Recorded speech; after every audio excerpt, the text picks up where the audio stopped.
Саламатсыздарбы?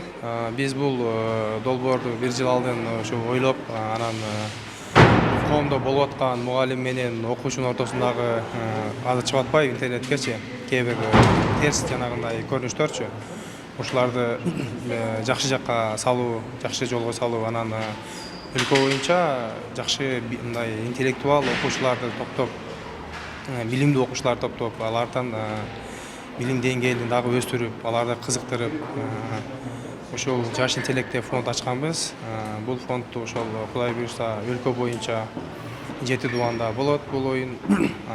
Баардык билимдүү окуучулар чогулуп, анан жылдын акырында Бишкекте чоң болот, чоң жылдын акырында жыйынтык болот. Ошол жерде дагы жеңүүчүлөр, Кудай буйрса ал жерде дагы ушу мамлекеттин тиешелүү органдары карап, жеңип чыккан командаларды келечекте бюджет менен окутуп, анан өкмөт ошол өзүнө бир мамлекетке жакшы бир кадрлар даярдап алат деген үмүттөбүз. Ушул үмүттө ачтык. Ушул бул биринчи Ош шаарында башталды. Кудай буйрса, анан жакында Кудай буйрса Баткенде өткөрөбүз, Баткен шаары боюнча. Анан ошентип 7 дубан боюнча кыдырып ишти өткөрөбүз. Ошондо окуучулар арасында оюн аябай чыкканга чейин демөөрчүлөрүңүз барбы? Ооба, Кудай буйрса өзү ушул демөөрчү болуп акырына чыгарабыз. Бул жыл сайын өтөт, бир эле жыл эмес, жыл сайын өтөт, Кудай буйрса. Жыл сайын дагы чоң масштабта уланта беребиз. Жаңы талаптарды кошобуз дагы. Ошол. Буларды китеп окууга чакыруу, интеллектуал чөйрөгө кызыктыруу жана мугалимдер менен окуучулардын ортосундагы сый урматты бекемдөө. Окуучулар критерийлер окуучулардын кругозору күчтүү, зээндүү, тапкыч окуучулар болуш керек. Ошол критерийге басым жасайбыз. Урматтуу бүгүн Ош шаарында Ош мамлекеттик университетинин чоң актовый залында билимдүү окуучу келечекти куруучу аттуу интеллектуалдык оюнун финалынын катышуучуларына Биздин аттуусунан жалындуу ысык салам.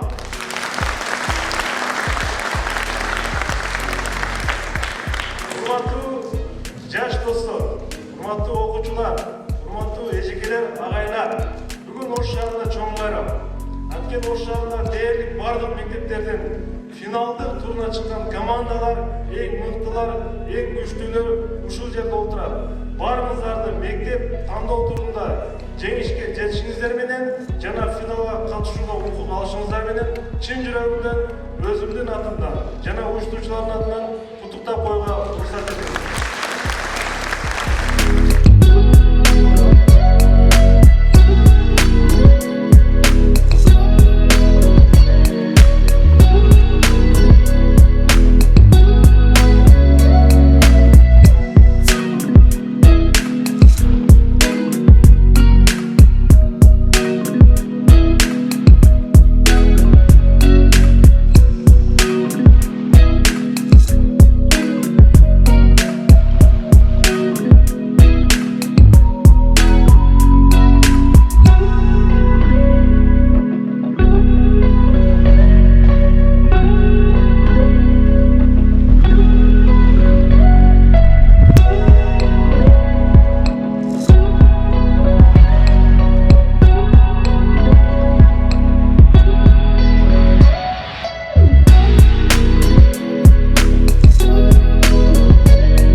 жана 2 уулу жолдо бара жатып 3 даана алма таап алышты. Жана 3 алма баарына бирден тийди. Суроо, бул кандайча болду? Убакыт кетти.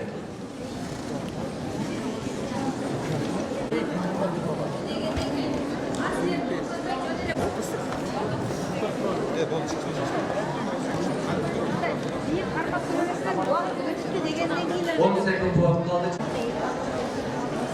Убакыт бүттү.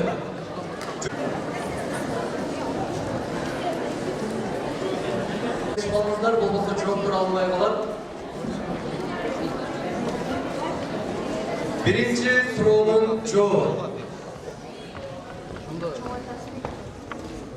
Алар чоң ата.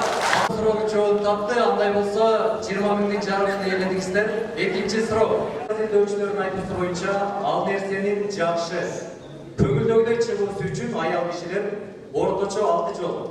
Эркек кишилер болсо 4 жолу урунушу керек болот экен. Ал жөнүндөгү аңгемеде монопод деген сөздү кесиптирүүгө болот экен. Суроо, аны бир сөз менен атап бериңиздер. Убакыт кетти.